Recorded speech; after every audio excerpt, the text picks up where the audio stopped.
Uyu munsi kuwa gatanu tariki ya 16 Kamena mwaka 2024 ni umunsi warutogejwe n'imbaga nyamwinshi hirya no hino ku isi. Ntabwo ari umunsi Trump na Biden bemeranyije gushyira akadomo ku matiku bahorana. Ntabwo ari umunsi Putin yemeye ku mugaragaro kagiye guha agahenge abanya-Ukraine wenda bakamera kuko batumva ibisasu kirimbuzi byitura nk'imvura y'amahindu ku mbuga zabo. Ndetse nta nubwo ari umunsi Arteta iby'umugono Guardiola ngo amutware igikombe.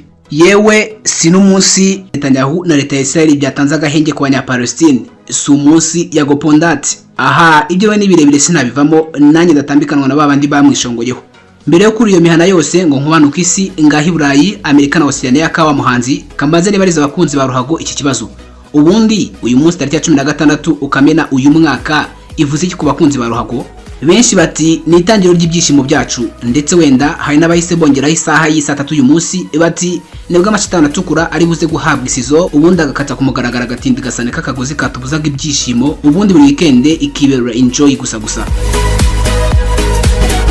Dore ikinzanye kuri micro. Gusa turahera kuri Premier League, championa y'Abongereza, twambukira muri Espagne ubundi dukubanuke mu Bufaransa. Ariko se ubundi championa y'Ubwongereza Premier League, championa ya mbere kunzwe ku isi, ifite amateka ki? Byagenze bite kugira ngo iyi championa ifatwe nka zahabu mu mashampiona menshi cyane ari hari Burayi? Ubundi se twitega iki nk'abakunzi b'iyi championa mu mwaka wa 2024-2025? Ngize ingingo tugiye kugarukaho no gusesengura muri iki kiganiro, aho tugiye kwibanda kuri championa 3: Premier League, La Liga Santander ndetse na Ligue A. Uri kuri Bonheur Abayo official, naho ngiye mva kuri micro nitwa Bonheur Abayo. Ikaze mu kiganiro, reka tubigarukeho. Uyu munsi nibwo championa y'Ubwongereza English Premier League iribuze kwitangira, aho ikipe ya Manchester United iza kwestora n'ikipe ya Fulham United. Championa y'Ubwongereza English Premier League iyo championa ya mbere ikunzwe ku isi, bityo amatariki itangiriraho abategejwe na benshi ku isi. Ubusanzwe championa y'Ubwongereza yatangiye gukina mu mwaka wa 1888 igakinwa nka championa zindi zose, ariko nyine ikaba yaragenzurwaga n'ishyirahamwe ry'umupira w'amaguru mu Bwongereza. Ibyo byatumaga itabona ibihagije yakeneraga kuko nyine byose yabigenerwaga na FA. Mu mwaka wa 1990 nibwo amakipe yakinaga iyi championa yatekereje uburyo yakwigenga atagombye gutegereza byose kuri FA, atangira umushinga wo gukora ishyirahamwe bise League. Mu mwaka wa 1992 amakipe 22 yakinaga icyiciro cya mbere mu Bwongereza yahisemo kwibumbira muri English Premier League, agaragaza ko batazongera gutega amaso kuri FA, ahubwo nyine kazajya kuri inyungu mu televiziyo, azajya ashaka kwerekana imikino ya English Premier League. Kuva ubwo Sky Sports yaje kwisonga mu kwerekana English Premier League. Ubwo mwaka w'imikino wo mu 1992 1993 nibwo English Premier League yatangiye gukinwa yitwa gutyo, maze ikipe ya Manchester United yatozwaga na Sir Alex Ferguson iba ikipe ya mbere yegukanye English Premier League. Mu mwaka wa 1995 ubuyobozi bwa English Premier League bwaricaye busanga amakipe 22 yakinaga English Premier League ari menshi, ihitamo kuyagabanya yagira amakipe 20, cyane ko nyine byari mu rwego rwo kugabanya bwinshi bw'imikino ikinwa. Mu mwaka wa 2000 English Premier League yari itangiye gutera imbere mu buryo bugaragara, kubera ko nyine ibitangazamakuru byinshi byari bishishikariye kuyerekana, ndetse n'abakunzi bayo bakomeza kwiyongera cyane henshi ku isi.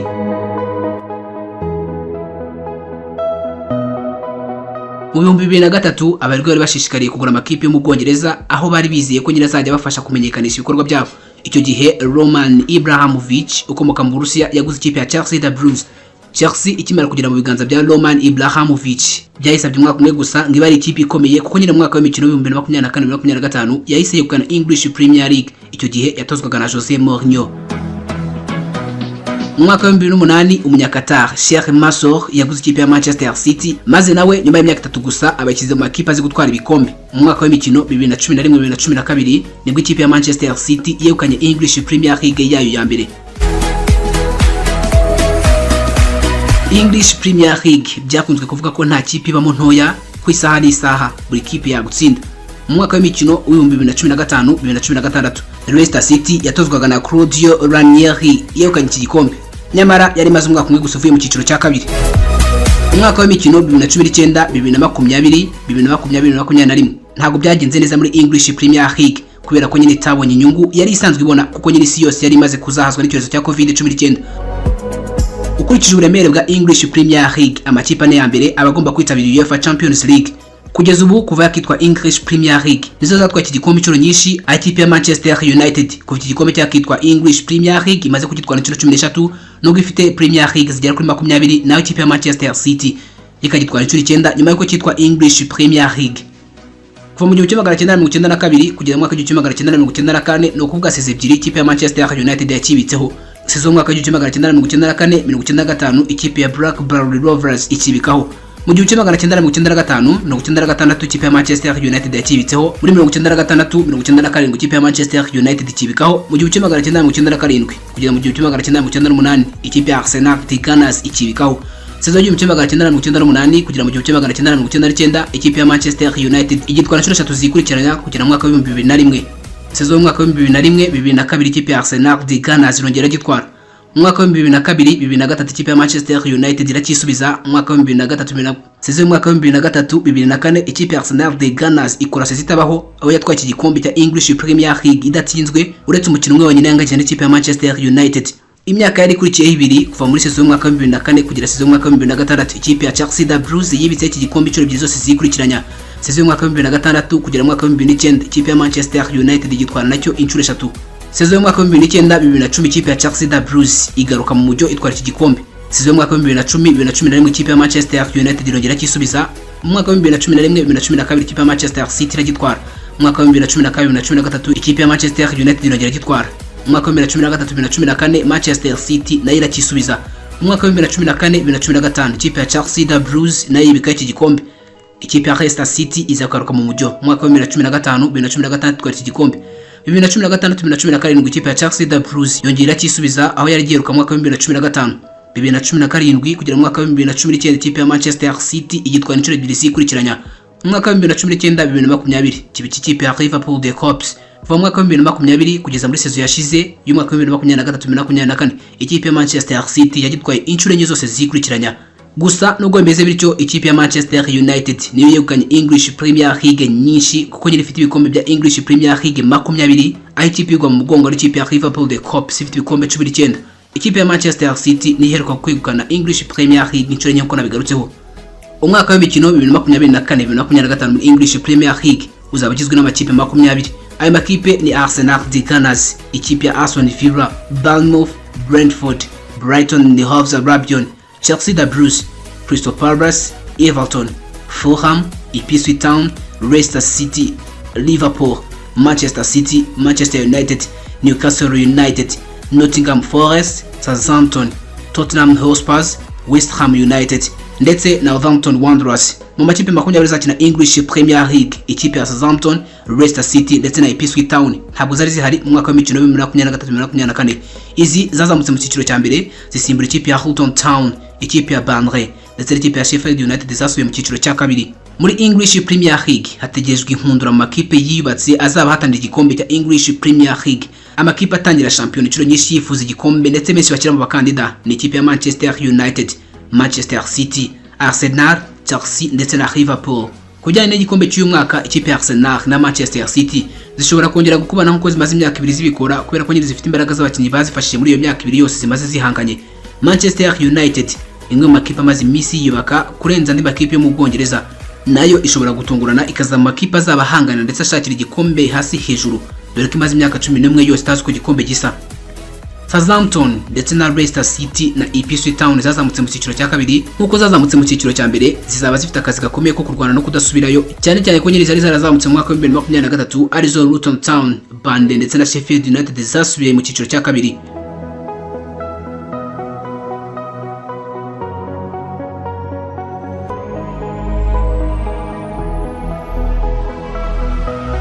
Champion ya Espagne La Liga Santander iri muri enye zikunzwe ku isi. Mwaka wa 1929 nibwo yatangiye gukinwa, itangira ikinwa n'amakipe 10 gusa. Mu mwaka wa mbere wa La Liga Santander ikipe ya FC Barcelona niyo yakoze amateka yo kwegukana igikombe bwa mbere ubwo cyari gitangiye gukinwa. Nkuko ikipe ya FC Barcelona ihora ihanganye n'ikipe ya Real Madrid, nabwo habuze gato ikipe ya Real Madrid gitware usibye ko nyine yasoje ku mwanya wa kabiri.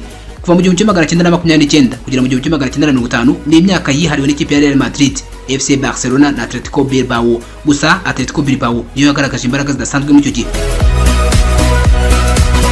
1950 kugera mu 1980 La Liga Santander yabaye mu guhangana gukomeye cyane.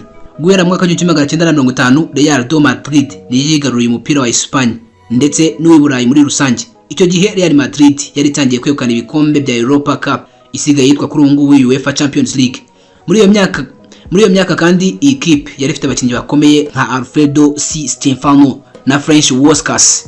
Mu mwaka wa 1960 ikipe ya FC Barcelona yagarukanye imbaraga zidasanzwe izije gutanga akazi kuri Real Madrid, na mu mwaka wa 1970 Atletico de Madrid nayo izije kongera akazi ihatana Real de Madrid ndetse n'ikipe ya FC Barcelona. Nubwo muri myaka ya 1950 kugera mu mwaka wa 1980 ikipe ya Real de Madrid, FC Barcelona na Atletico de Madrid zagize ibihe byiza, Real de Madrid niyo yazirushije kuko nyine iyo myaka 30 yose yayimaze ku gasongero. Kuva icyo gihe ikipe ya FC Barcelona yagumye guhangana n'ikipe ya Real de Madrid, gusa na Deportivo La Coruña nayo bibyivanzemo itwara ibikombe. Mu mwaka wa 2000 ikipe ya Real de Madrid yagarutse mu isura nshya, aho yari imanukanye abakinnyi bakomeye nka Ronaldo Nazario, Zinedine Zidane, David Beckham ndetse n'abandi. Kuva mu mwaka wa 2000 kugera mu mwaka wa 2010 shampiyona ya Espagne yagumye kuryoshwa n'ikipe ya Real de Madrid ndetse na FC Barcelona, cyane ko nyine yari irimo abakinnyi bakomeye kandi bafite impano zidasanzwe nka Lionel Messi, Ronaldinho ndetse n'abandi. Muri iyo myaka ikipe ya FC Barcelona yatozwaga na Pep Guardiola kuri ngo toza ikipe ya Manchester City. Uyu yazanye ibikiniri mu isura nshya maze ikipe ya FC Barcelona itangira kuyobora umupira w'isi. Mu mwaka wa 2010 kugera mu mwaka wa 2020 Real de Madrid yakomeje guhangana n'ikipe ya FC Barcelona zibinyujije mu bakinnyi bakomeye zari zifite, haba Cristiano Ronaldo wa Real de Madrid ndetse na Lionel Andrés Messi wa FC Barcelona. Mu mwaka wa 2014 nibwo ikipe ya Atletico de Madrid yivanze mitwara igikombe cya shampiyona mu gihugu cya Espagne, gusa ibindi byihariye n'ikipe ya Real de Madrid ndetse na FC Barcelona. Mu mwaka w'imikino 2020-2021 nabwo Atletico de Madrid yongeye kunyuzamo itwara La Liga Santander, gusa kugeza ubu Real de Madrid n'ikipe ya FC Barcelona nizo zikomeje kwiharira iki gikombe. Ibyasigaye nk'amateka ku ruhande rw'abikatahonya nuko ikipe ya FC Barcelona ariyo ikipe ya mbere yegukanye igikombe igihe cyatangirwaga gukina mu mwaka wa 1928 cyitwa La Liga Santander. Shampiyona yakurikiye mu mwaka wa 1929, 1930 ikipe ya Atletico Bilbao yatwaye iki gikombe. Mu 1930, 1931 ikipe ya Atletico Bilbao irakisubiza. Kuva mu 1931 kugera mu 1933 ikipe ya Real de Madrid yitwara inshuro ebyiri nazo zikurikiranya. Mu 1933 kugera mu 1934 ikipe ya Atletico Bilbao iragitwara. Mu 1934 kugera mu 1935 ikipe ya Real Betis nayo ikibikaho. Shampiyona mwaka wa 1935 kugera mu 1936 ikipe ya Atletico Bilbao nayo ikibikaho. Kuva mu mwaka wa 1936 kugera mu mwaka wa 1939 ntabwo shampiyona ya Espagne yigeze ikinwa kubera intambara yari muri icyo gihugu muri iyo myaka. Ubwo no kubaka imyaka itara kimwe muri shampiyona ari shampiyona mwaka wa 1936, 1937, shampiyona mwaka wa 1937, 1938 ndetse na shampiyona mwaka wa 1938, 1939. Ikimara gusubukurwa mwaka wa 1939 kugera mwaka wa 1940 ikipe ya Atletico Aviación ubu ngubu yitwa Atletico de Madrid yakibitseho. Mwaka wa 1940, 1941 nabwo ikipe ya Atletico de Madrid iragitwara. Mu 1941, 1942 ikipe ya Valencia nayo iragitwara. Shampiyona mwaka wa 1992, 1994 ikipe ya Atletico Bilbao iragitwara. Mu mwaka wa 1943, 1944 ikipe ya Valencia nayo ikibikaho. Ikipe ya FC Barcelona mu 1944 kugera mu 1945 ikibikaho. Ikipe ya Sevilla 1945 kugeza mu 1946 ikibikaho. Ikipe ya Valencia ikurikira muri shampiyona mwaka 1946 kugera mu 1947. FC Barcelona igitwara kabiri kuva mu mwaka 1947 kugera mu mwaka 1949. Ikipe ya Atletico de Madrid nayo isikurikira kugitwara kabiri aho yitwaye mu mwaka 1949 kugera mu 1951. Ikipe ya Barcelona irongera isubiramo igitwara kabiri kuva mu 1951 kugera mu 1953. Ikipe ya Real de Madrid nayo igera ke mukamugarura mu 1953 kugera mu 1955. Real de Madrid nayo yitwara inshuro ebyiri zikurikiranya. Atletico Bilbao nayo yagitwaye mu mwaka wakurikiyeho. Bikomeza bityo aho byagize mu mwaka wa 2023-2024 ikipe ya Real de Madrid ari igitwaye. Real de Madrid ni ikipe ifite ibikombe byinshi cyane by'iyi shampiyona kuko nyine ibitse ibikombe 37. Ikabikurikirwa n'ikipe ya FC Barcelona kuko nayo ifite La Liga Santander 27. Lionel Messi wamabaye mu ikipe ya FC Barcelona niwe mukinnyi wenyine ku isi watsinze ibitego byinshi cyane muri La Liga Santander aho yatsinze ibitego 474. Cristiano Ronaldo wakinaga ikipe ya Real de Madrid uyu yatsinze ibitego 331, naho Tiramo Zara wakinaga ikipe ya Atletico Bilbao mu myaka ya 1940 kugera mu mwaka wa 1956 uyu we asa ku mwanya wa gatatu afite ibitego 251. La Liga Santander mwaka wa 2024-2025 ni irushanwa ritazagaragaramo amakipe nka Real Granada yamanutse mu cyiciro cya kabiri. ibintu byo kwitega muri shampiyona ya Espagne 2024-2025 La Liga Santander harimo Real de Madrid ize mu isura nshya ifite abakinnyi bakomeye nka Kylian Mbappé umusore w'umufaransa avuye mu kipe ya Paris Saint-Germain ndetse na Endrick umusore w'umunyabrazil. Real de Madrid iracamaringa kushobora kongera kwisubiza iki gikombe kuko nyine amakipe baba bahanganye ariyo FC Barcelona na Atletico de Madrid zitashyize imbaraga nyinshi mu kwiyubaka. Real de Madrid izakina isezo idafite kapiteni wayo Nacho Fernandez wari umaze imyaka 22 ayikinira dore ko nyine uyatandukanye nayo akimara kuyihesha UEFA Champions League ya 15. Bamwe mu bakinnyi bo kwitega muri Real Madrid ni Jude Bellingham, Vinicius Junior, Kylian Mbappé, Endrick, Luka Modric, Rodriguez, Anthony Rudiger ndetse n'abandi bazafashwa n'umutoza Carlo Ancelotti.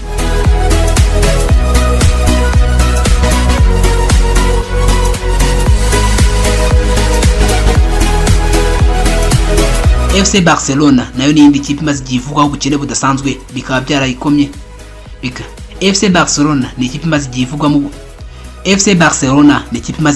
ubukene budasanzwe bikaba byarayikomye mu nkokora kuko nyine yabaga yifuza abakinnyi bikarangira itababonye. FC Barcelona byasabye gutandukana n'umutoza Xavi Hernandez hasi umutoza Hansi Flick. Uyu akaba ari ufite akazi ko kugarura igitinyiro cya FC Barcelona. Nubwo FC Barcelona itaguza abakinnyi benshi ku isoko ry'igura n'igurisha, ishobora kugendera mu mujyi yagendeye mu mwaka w'imikino ushize aho nyine yazamuye abakinnyi bato maze bakayifasha mu mwaka w'imikino washize nka Lamine Yamal akaba ari bayifasha. Ku isoko ry'igura n'igurisha FC Barcelona yaguze abakinnyi barimo Dani Olmo, Victor Roque ndetse n'abandi. Gusa nyine iyi kipe yananiwe kugura Nico Williams umusore w'ikipe ya Atletico Bilbao ikipe ya FC Barcelona yifuzaga cyane. Bamwe mu bakinnyi bagomba kwiteguraho gufasha ikipe ya FC Barcelona uyu mwaka harimo Lamine Yamal umwana muto cyane wifashishwe ndetse n'ikipe ya Espagne akanifasha gutwara yellow. Uyu musore yitezweho byinshi n'abafana b'ikipe ya FC Barcelona. Robert Lewandowski uyu nawe yitezweho byinshi. Dani Olmo umaze gusinya imyaka 6 yose mu ikipe ya FC Barcelona n'abakunzi b'ikipe ya FC Barcelona mwitezweho byinshi. Victor Roque ndetse n'abandi bakinnyi bagiye batandukanye baje mu ikipe ya FC Barcelona. Atletico de Madrid nayo ni ikipe ikunda kunyuzamo igatanga akazi kuri Real de Madrid ndetse na FC Barcelona. Kugeza ubu nayo yarubatse aho yaguze abakinnyi bakomeye nka Julian Alvarez, Kunagarga ndetse n'abandi. Ligue 1 ni championnat y'icyiciro cya mbere mu Bufaransa gusa ntabwo ikunzwe cyane nka English Premier League ndetse na La Liga Santander. Impamvu nta yindi nuko amakipe yo mu Bufaransa atagera kure hashoboka mu marushanwa y'u Burayi. Mu 1932 nibwo shampiyona y'icyiciro cya mbere mu Bufaransa yatangiye gukinwa. Bwa mbere ikipe yo kaniki gikombe ni Olympique Lyon mu 1940 kugera mu 1945. Shampiyona y'Ubufaransa yakumwe mu nkokora n'intambara ya kabiri y'isi bituma idakinwa. Nyuma y'intambara ya kabiri y'isi Edil n'ikipe yitwa Reims mu Bufaransa nizo zatangiye kwiharira ibikombe byo mu Bufaransa kugera mu mwaka wa 1950. Kuva mu mwaka wa 1950 kugera mu mwaka wa 1970 Reims niyo yari yarihariye shampiyona y'Ubufaransa muri iyo myaka aho ibikombe byinshi byarangiye ari bitwaye. Yanatwaye Europa Cup isigaye yitwaye UEFA Champions League. Muri iyo myaka Reims yakunze kugurwa na Saint-Etienne yatwaye ibikombe 3 byo mu mwaka wa 1957, 1956 ndetse na 1970. Kuva muri iyo myaka ya 1970 Saint-Etienne yagumye kugaragara ku ruhando mpuzamahanga uretse ko Reims yari itangiye kuzima. Gusa nyine Olympique Marseille niyo yari igezweho mu guhanganira ibikombe na Saint-Etienne. Guhera mu mwaka wa 1970 guhera mu 1980 na Saint-Etienne yatangiye kuba ikipe iciriritse nyuma ya Reims, maze Olympique de Marseille zari zihanganye itangira kugihangana na Bordeaux. Mu 1989 kugera mu 1992 aha Olympique de Marseille yeretse igihandure Bordeaux aho yatwaye ibikombe 4 bya shampiyona byikurikiranya. Mu 1993 Olympique de Marseille yatwaye UEFA Women's Champions League gusa yahise yanishwa kumanuka mu cyiciro cya kabiri izira kuba hari imwe mu mikino yayo yagiye igurisha. Ubwo Olympique de Marseille yari kimanuka mu cyiciro cya kabiri Paris Saint-Germain yahise yikubitamo itangira guhangana na Olympique Lyon ibikombe. Guhera mu mwaka wa 2002 kugera mu mwaka wa 2008 inzozi za Paris Saint-Germain zo gutwara ibikombe zakumwe mu nkokora na Olympique Lyon kuko nyine yatwaye iki gikombe inshuro 7 zikurikiranye. Mu 2010 Paris Saint-Germain yabonye umukire mushya ukomoka muri Qatar atangira kuyigira ikipe hatana. Kuva mu mwaka wa 2010 Paris Saint-Germain yatangiye kwiharira Ligue 1 ari nako yagombaga kugura abakinnyi bakomeye bo kwifasha gutwara iki gikombe. Muri iyo myaka yaguze abakinnyi barimo Zlatan Ibrahimovic, Neymar Jr, Edson Cavani, Kylian Mbappé ndetse n'abandi bakomeye muzi. Kuva mu mwaka wa 2010 kugera mu mwaka wa 2024 Paris Saint-Germain yatakaje ibikombe 2 gusa aho nyine yatakaje igikombe cyo mu mwaka wa 2017 cyatwaye na AS Monaco ndetse no mu mwaka wa 2021 cyatwaye na Lille. Si byinshi bari byo kwitega mu Bufaransa kuko usanga ahanini Paris Saint-Germain ariyo yihariye shampiyona. Gusa birashoboka cyane ko iyi shampiyona itazarebwa na benshi kuko nyine nta bakinnyi bakunzwe cyane bakibazwa mu Bufaransa n'uwari uriyo Kylian Mbappé yagiye mu kipe ya Real de Madrid mu gihugu cya Espagne. Ibi byabaye nyuma y'uko Kylian Mbappé ashoje amasezerano mu ikipe ya Paris Saint-Germain ubundi akigira muri Real de Madrid. Umwaka wa 2024-2025 birashoboka ko abafana bitabiraga imikino mu Bufaransa bazagabanuka cyane kubera ko nyine nta mukinnyi w'igihanganye kibarizwa mu Bufaransa. Bamwe mu bakinnyi Paris Saint-Germain isigaye icungiyeho nyuma y'uko Kylian Mbappé avuyemo harimo nka Ousmane Dembélé, Randal Colomwani, Marcus Asensio, Goncalo Ramos, João Neves wavuye muri Benfica akajya mu kipe ya Paris Saint-Germain, Pedro Goncalves, Warren Zaïre-Emery, Fabien Ruiz, Manuel Ugarte ushobora kujya mu kipe ya Manchester United isaha ku isaha ndetse na Nuno Mendes. Kuba ikipe ya Paris Saint-Germain idafite umukinnyi wo gukora itandukano nka Kylian Mbappé, ibi bishobora kuzaba umwanya wo kwigaragaza amakipe yitwaye neza mu Bufaransa ku isoko ry'igura n'igurisha. Olympique de Marseille ni imwe mu makipe yaguze neza muri iyi mpeshyi, aho nyine yaguze abakinnyi nka Mason Greenwood yakuye mu kipe ya Manchester United, El Wahi yakuye muri Lens, Ismail Koné yakuye muri Watford na Pierre-Emerick Højbjerg yakuye mu kipe ya Tottenham Hotspur. Ndagushimiye ko ukomeje gukurikirana ibiganiro binya kuri Bonheur Abayo official. Ngiye mvuga kuri micro na Bonheur Abayo. Wakoze kunyumva. Ciao ciao, dusubire dukumburanye.